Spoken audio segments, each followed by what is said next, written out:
I'd like, just before we close, we have a final presentation. We've asked our own Paul Chaat Smith here at the National Museum of the American Indian to offer some closing remarks.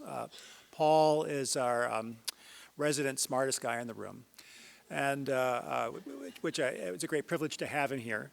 You know him through many of his publications with Robert Warrior, like A Hurricane, the Indian Movement from Alcatraz to Wounded Knee, and the provocatively titled Everything You Know About Indians is Wrong. But I would like to invite Paul up to make some remarks. Paul? Thank you.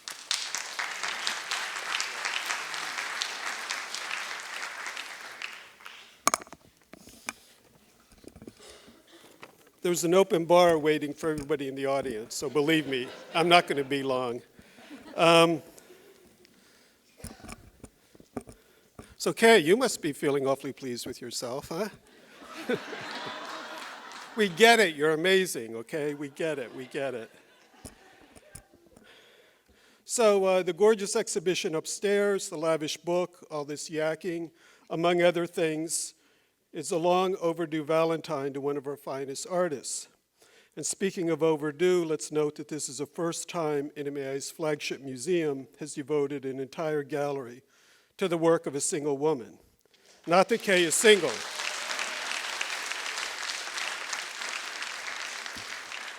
Brenda Pipestem, the chair of NMAI's Board of Trustees, writes in the current issue of our magazine that most of the objects in our collection were created by women. Obvious when you think about it, I never had. And likewise, Indian women have been leaders in Native American contemporary art from the very beginning, as artists, as curators, and critics. This is a distinctive, even defining characteristic of our field, and I don't think we brag about it nearly enough. So I kind of feel like, as the last speaker, that I should be presenting Kay with a gold watch or something. I have no such watch, sorry, but it turns out that I want more from her. Because I'm thinking she's not done, she's not retired, she's looking pretty damn spry to me. So let's consider this question. What can Kay WalkingStick do for us now in 2015 and beyond?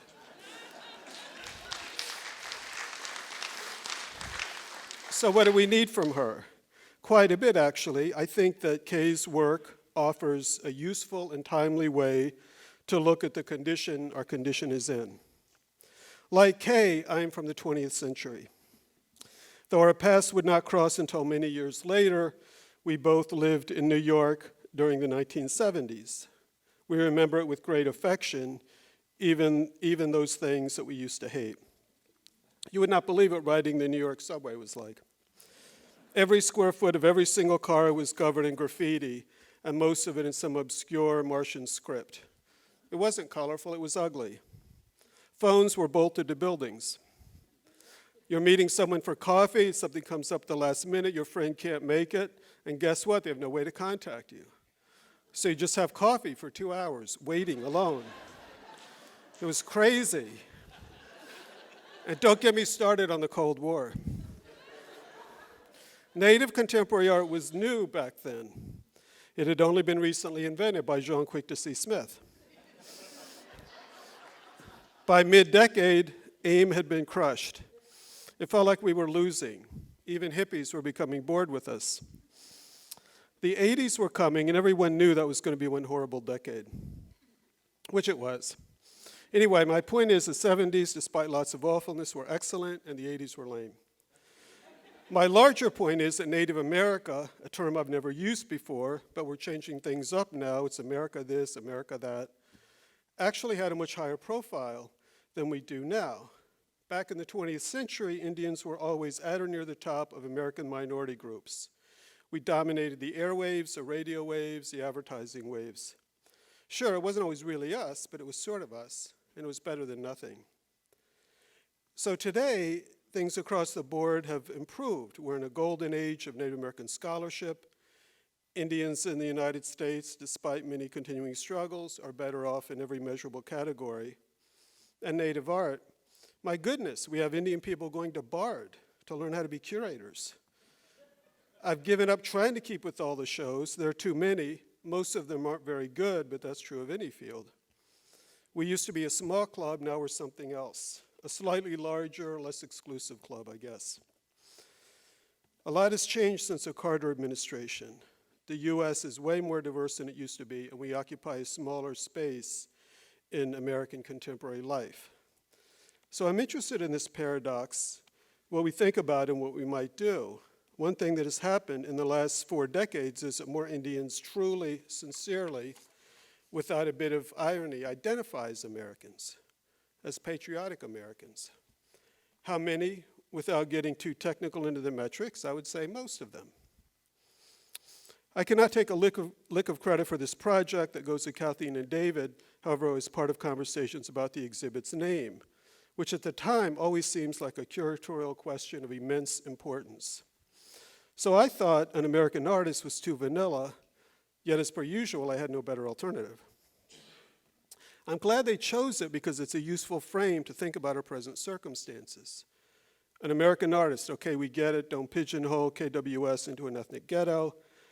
And as if that isn't clear enough, the book's introduction is called Essentially American. David Penny in the conclusion refrains this theme, writing that Kay's paintings, quote, insist that American terrain and native place remain inseparable from each other. WalkingStick demonstrates how to be an American artist by reminding us that the idea of America cannot be separated from its distinctive geography and the long and contested histories of what that place would become. And then here's Kay herself 25 years ago. This is who we Americans really are, all different, all the same, all in it together, making art. Well, so far so good, except what a change from what we usually say. Pretty sure I heard us say about 1 million times, we're not Americans. So this is way, way off the reservation, which I like. The field, as I see it, is struggling to break out of our own particular brand of orthodoxy, one we created for what felt like good reasons at the time. And now, at a perfect moment, this long look at Kay's career and life offers a refreshing antidote to a rule book that is in need of revision. We can see clearly an artist of Cherokee descent whose work is not mainly about Cherokee. Even our most famous series is about a historical event that centers on a different and distant tribe. She never moves to Tahlequah. Her later paintings are obsessed with spirituality, and somehow we all seem to be okay that the spirituality in question is Roman Catholic, with no attempt by her or curators to argue this is a special, hybrid, indigenous Cherokee brand of Roman Catholicism. WalkingStick's Cherokee-ness is a major thread, but there are many others. This is progress, people. Now, we are a long way from my dream to actually have native artists who are atheists, but we're off to a good start. The inside joke here, of course, is that a Cherokee artist identifying as Christian isn't provocative because Christianity has been the state religion of the Cherokee Nation for 2 centuries. The heresy is that she's Catholic and not Baptist. WalkingStick invites a discussion on what we are talking about when we are talking about American art in the United States itself. For most of the past few decades, we've emphasized difference and focused on making as many connections as possible between historical trauma and intact cultural practices. I don't think it's an exaggeration to suggest that the field has argued that these things are what defines native art. What if they no longer do? In the old days, we used to say at every single conference, there's no Indian word for art.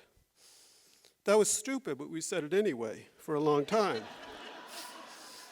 It was our form of strategic essentialism, a belief that we needed to present a stronger, a united, partly fictional front, a toothless weapon that made us feel stronger and braver.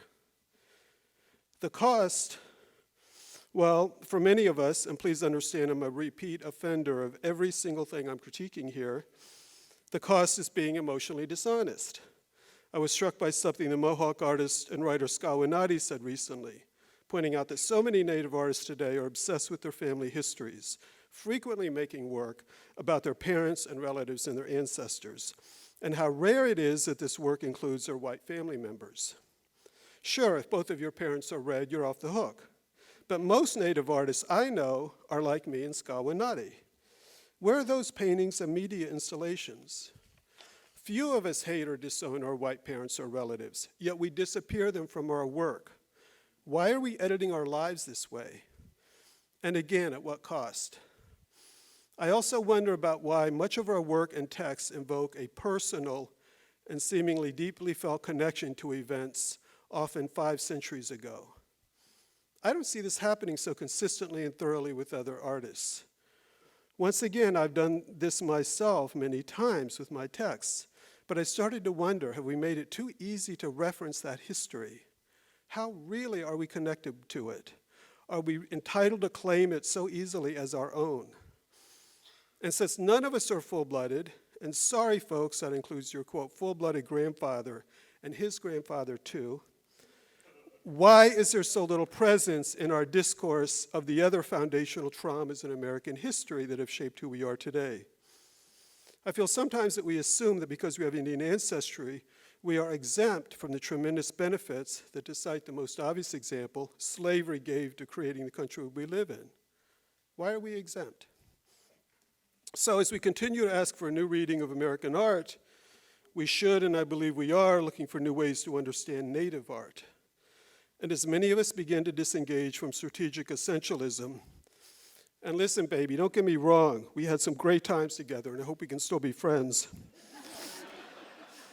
Maybe we can imagine a dialogue that is about entanglement and complexity and connections rather than a centralized, cost-free, and often imaginary difference. In 2013, after publishing his brilliant manifesto on the case for reparations and making everyone in my line of work insanely jealous, Ta-Nehisi Coates spent the summer living with the royal family in France. I have no idea why, that's just how he rolls, I guess. At the end of his time there, he visited Paris. Coates reflected on the awesomeness of the City of Lights and the beauty of the human endeavor. You have to appreciate all that, he said, and then still understand how it came about, lest you fall into your own dream. But you can't be cynical. You have to see it all, the fullness. He admitted that doing this was deeply challenging. Speaking of the United States, Coates said, "We have been here since the beginning. It's very hard to be black in this country and hate America. It's really hard to live like that. I would actually argue it makes it impossible to fully see yourself."